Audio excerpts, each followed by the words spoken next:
Hey everyone, thanks for tuning in. I'm Lauren Culbertson, co-founder and CEO of Loop VOC, and I'm joined today by Diana De Jesus, who is the customer success manager for Spoke by day and the engine behind the Keep the Customer blog by night. So Diana, thanks so much for joining me today. Thanks for having me, Lauren. I'm super excited to be here chatting with you today. Awesome. Yeah, so let's jump right in. We've had some conversations before just around customer success being such a huge opportunity right now for organizations. And I really want to talk today about how we can make sure that customers are finding value in our products and services and really moving businesses from nice to haves to essentials, because right now that's really the only way for businesses to really thrive during this time. So I know this is something Absolutely. you're passionate about. So you mentioned you've seen a lot of companies that have invested heavily in customer acquisition, but not enough in customer retention. As a customer and employee, how has that lack of focus really impacted your experience? Yeah, that's a great question. And you know what? Actually, just the other day, I signed up for a tool because their content around getting me into the tool was so good. And I said, oh my God, I really, really need this tool. Like, I'm sure I'm gonna get all the things I want to get done with this video tool. And it was everywhere. It was on my Facebook. I went into Google. It was there. I was super excited. And then I signed up for the tool and I was not happy at all. Right. So it was, they did a really, really good job at packaging what this tool would do.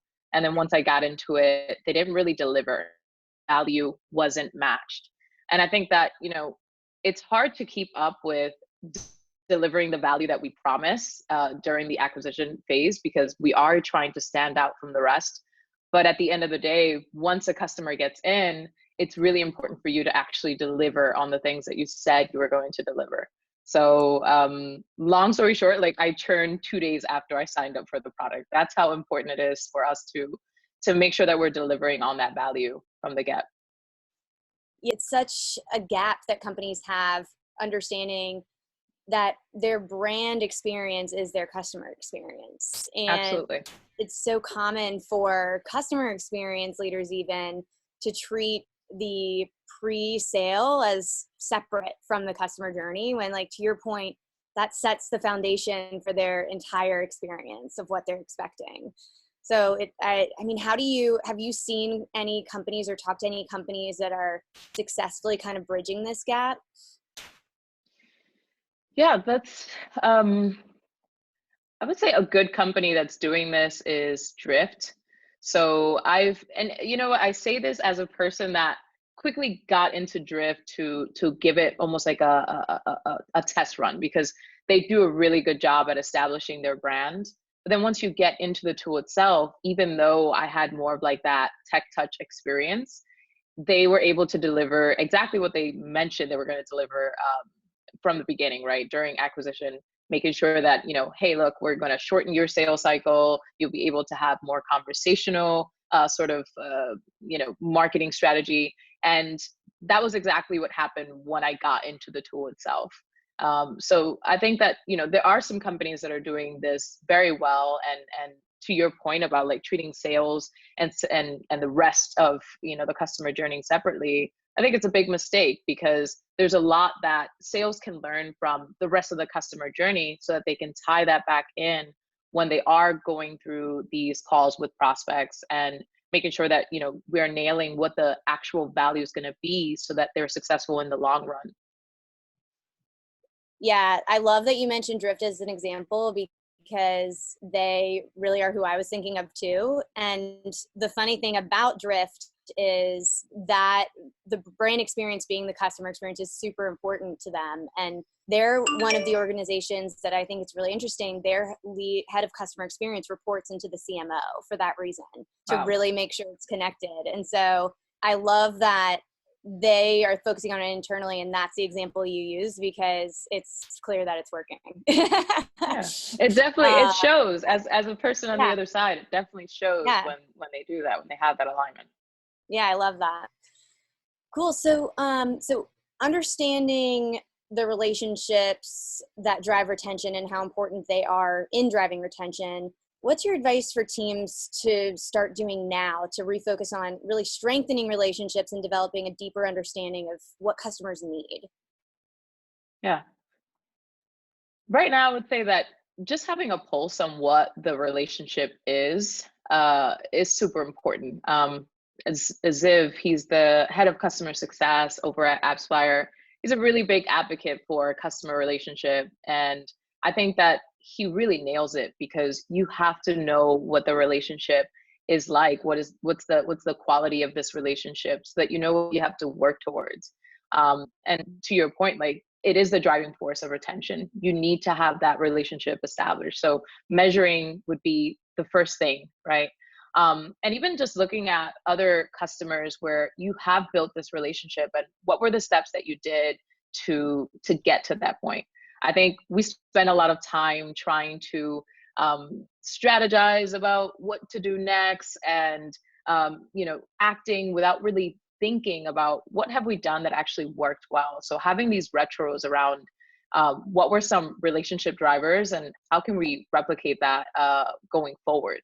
Obviously, not every customer is going to be the same. So making sure you're segmenting based on different things that are relevant to your company or to yourself, and also not being afraid to pull on those levers around personal touches. Like, I'm realizing that I have a lot of connections that are customers in LinkedIn, and whenever they post, I engage, because this is something outside of talking about the tool that we're both constantly talking about. This is more of a personal relationship building strategy. Yeah, I love that. It's like so often in B2B, especially, we forget that we're still selling to people and we're still retaining people and driving value to people. And, people are more than just the company they work at and the Yeah, products they're supporting, right? So connecting on a personal level, I love that. I also love, absolutely. yeah, I also love how you talked about really in driving relationships, sharing wins and really doing kind of like a retrospective on what's working, what's not working, what should we do differently. I see a lot of times customer success teams are really good at kind of reflecting and closing what I'll call the little loop with customers. So really understanding how their day to day could improve. But one of the things I think is such an opportunity, and I'm curious your thoughts on, is how they can take all of these insights that they're hearing from customers of what they want and need and close that bigger loop of how can the company actually shift their direction and strategy to fill those needs. I'm curious your thoughts on how frontline reps can really take the insights they're hearing from customers on a daily basis and use that to inform cross-functional leaders or just really elevate themselves in the company to act on behalf of the customer. Yeah, yeah, that's actually a topic that's super close to me. So back at Hotjar, I remember, like, you know, constantly trying to have this secret recipe into, like, how to bring the voice of the customer or whatever it is that the customer is sharing with us to the next level, to product, to marketing, to wherever this information needs to go, so that they can have an impact on the direction of the company. And I failed a lot at trying to figure out, like, what should we do here? How do we do this? And I would share that one of the biggest failures was sharing every little bit of feedback that a customer had, right? Every single little thing was like, hey product. And that's annoying. So one thing that I learned was just scaling back on the amount of feedback, or like the number of interruptions or distractions, when it comes to just sharing this insight, and taking a step back and trying to measure what the trends are. Love that. So something that I started doing was, even from our CSAT, we'd get a lot of feedback, because in our CSAT, we would collect not just what the experience was like, but also, was it a problem with the product itself or a feature that we're missing? And that was a great way to just collect information that we can bring back to the rest of the company. So collecting that on a monthly basis, and then creating some sort of, where does it sit in terms of how we prioritize this, or what should we prioritize this feedback as? And that, I think, is the thing that I'm mostly proud of, because it allowed us to bring this back to the company without having to constantly interrupt. So collecting the trend, taking a step back, analyzing that data, and then sending that to the rest of the company was super helpful. I love that. That's such a good point that I haven't thought about enough. Is for really proactive success managers who do have the courage and care enough to actually send out and follow up with what they're hearing to the leaders that can do something about it. Just taking a step back and saying, like, okay, what's the cadence for summarizing the trends and really providing meaningful data? I love that. I think Yeah. that's super, super important. And I also agree that it's a huge win for you to have been able to do that, especially at Hotjar, where I'm sure you're getting tons and tons of feedback. Absolutely. It's a part of the tool is also about collecting feedback. Right. So we were getting a lot of feedback. But now, now that I've shifted to a early stage startup that's more on the, high touch sort of approach, things have changed a little bit, right? So now, for some of these enterprise companies, I see that our team is, every time we have a conversation, we go back to product and we let them know everything that happened in that conversation. So I think that, it really depends like what stage you're at in your company as well, because right now we're trying to also define what our ICP is. So you need that constant stream of feedback as you grow. Yeah, I totally see that too. It's like there's the first stage is like the founder has to admit and realize that they can't know everything about the customer as they evolve, because customer needs will change. And then the Hmm. next is like, okay, well, how do you empower employees to be the founder and basically close that feedback loop, right? It's to find your Absolutely. ICP. Yeah.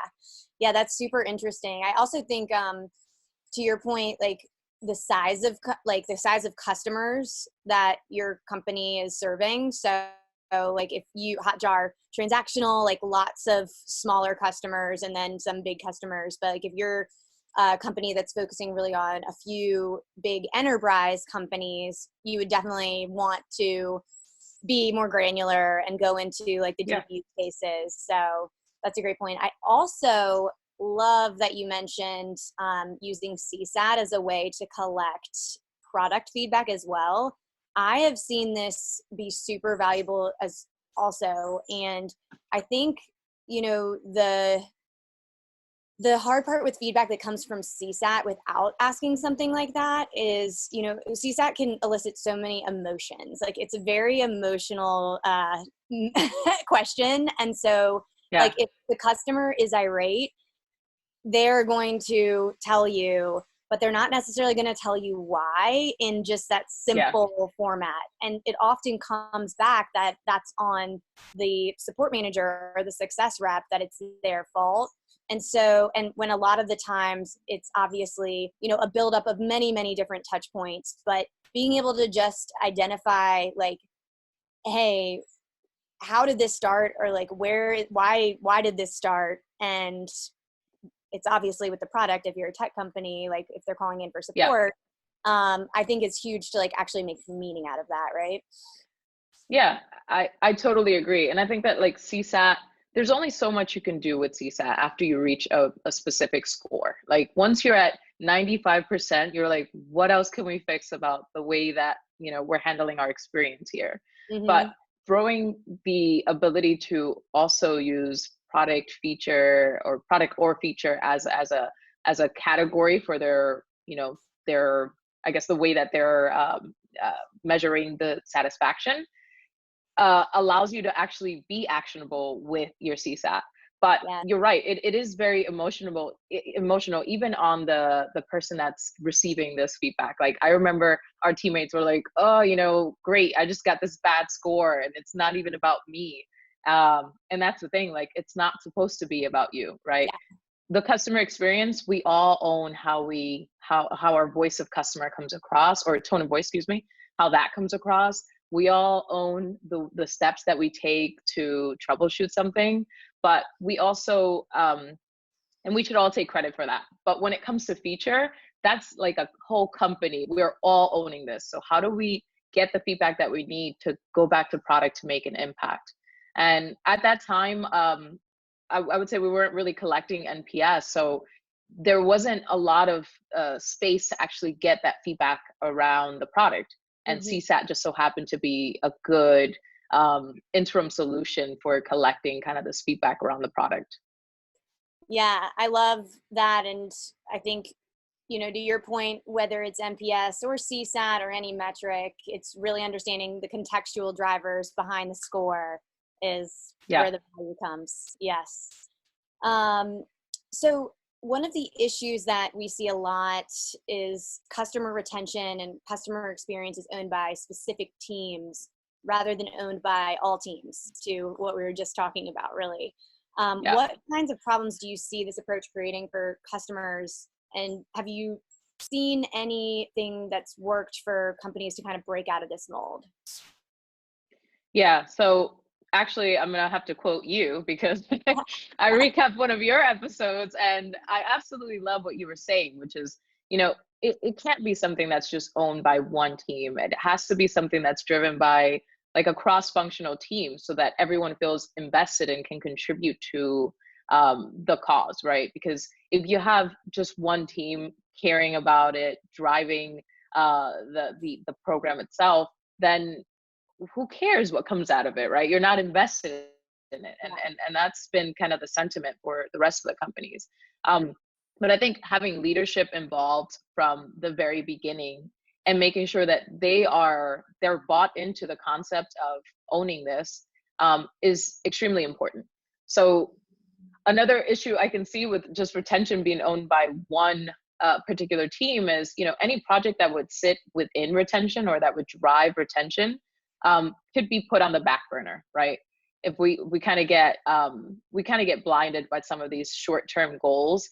For example, like product is building features that probably no one cares or asks for and has nothing to do with a customer's growth, or sales is closing on on customers that don't match the ICP, and sadly are probably going to churn eventually or right away almost. So I think that those are the dangers of having, retention sit just in one place, one team. They see that, they're like the drivers of this particular metric. And so therefore I don't have to work on anything that has to do with retention. But the truth is that retention is the ultimate goal of driving a sustainable company, because you have to keep people in order to continue growing and right. feeding back the loop into like acquiring customers. Like you have to, it's a huge loop, and everybody has to be in it, and retention has to be the end result. Yeah, absolutely. It kind of goes back to what we were first talking about, which is your brand experience is your customer experience. It's Yeah. every single interaction. So I love that advice. So last question for you. One of our biggest focuses at Loop is driving this kind of movement and way of thinking around customer-led growth, and how impactful that can be for organizations if they align all of these cross-functional stakeholders around one understanding of what customers needs. What kind of benefits do you see for customer-facing teams when friction is reduced and teams are aligned around the customer? That's a great question. I think to what we were talking about earlier, just looking at Drift and how they've been able to do something like this, like we're sitting here talking about it, and I'm sure that on their end, they have done the work that they could to reduce this friction. And we're sitting here talking about it because what a company does internally when they align around this and reduce the friction is that folks like you and I sit here and we see it. It's like when when you're working at a call center and they're like, just smile when you're on the phone.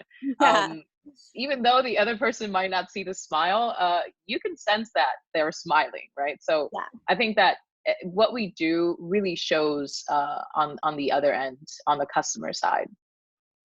And then I would say as well, like having this alignment could help us move faster towards KPIs that we might have as a company. So again, sometimes we're kind of sitting in all these different projects that might not matter. You know, we're again building features that might not matter, that won't make an impact. And we're constantly using this Henry Ford quote about, you know, if he would have asked his customers, they would have told him to build a faster horse. But the truth is, you know, we are, like you said, in the customer led growth sort of phase in our economy where they dictate where we should be as a company, and we have to sit back and align as a team to make sure that we're moving that ball forward for them. Yeah, 100%. And I think, I love that you brought up the Henry Ford quote because I mean, it's one that I've used many times, but I think where Yeah. people they kind of use that as a cop out because the point of that is not don't listen to your customers. It's Correct. don't listen to the features that they're asking for. Really understand what they Yeah. need from you. Like your customers this day and age, like a prospect, a customer, a former customer, a repeat customer, like everyone in your market is a customer. Focus on Yeah. what they need. Don't be stupid. Exactly. That's the best way to put it. Yeah. And it is, you know, this quote, I love it because it talks about innovation. It's about innovation, but Yeah, it's not, it shouldn't be used as a mask to say like, we're just yeah, going to build this and see what happens. Or uh, exactly, exactly. that's where I love Henry Ford. He's great, you know, Yeah, but yeah, that's the issue that I have with this particular quote. And that again, we are in a different phase as companies, and we can't build for just ourselves and selling and forgetting about it, like sell it and forget it. We have to yeah. actually sell to then retain and work on customers so that they can give us the growth that we need to continue this cycle. Yes, 100%, 100%. And even if take more recent examples of, I think like Steve Jobs is very commonly known as like, he doesn't listen to customers. He just built what he knew they needed. And like Elon Musk, but it's like, no, they're just so deeply in tuned with what customers needed Yes, that they could go ahead. Like they still were building for the customer. exactly. Yeah, yeah. They're like unicorns, super innovative, but Yeah. you're absolutely right. They kind of they nailed the customer from the very beginning. They heard something that a lot of us weren't listening to. Yes. So totally agree with you. Yes. Awesome. Well, thank you so much for your time. Before we go, can you tell people how to get in touch with you or where to go for additional customer success resources? Absolutely. So I'm very active on LinkedIn. You can add me on there and I will definitely accept you. And then in terms of resources, so I'm working with my friend Elizabeth and we built out this resource hub for customer success professionals. It's called Open Book of Customer Success. It's a Notion board. So check it out. It's got like over 100 resources that we can all check out. And of course, Loop BOC is on there. So yeah, Awesome. Love it. Well, if you have any questions, feel free to ask in the comment section and we'll keep the conversation going. Thanks, Diana. absolutely. Thank you, Lauren.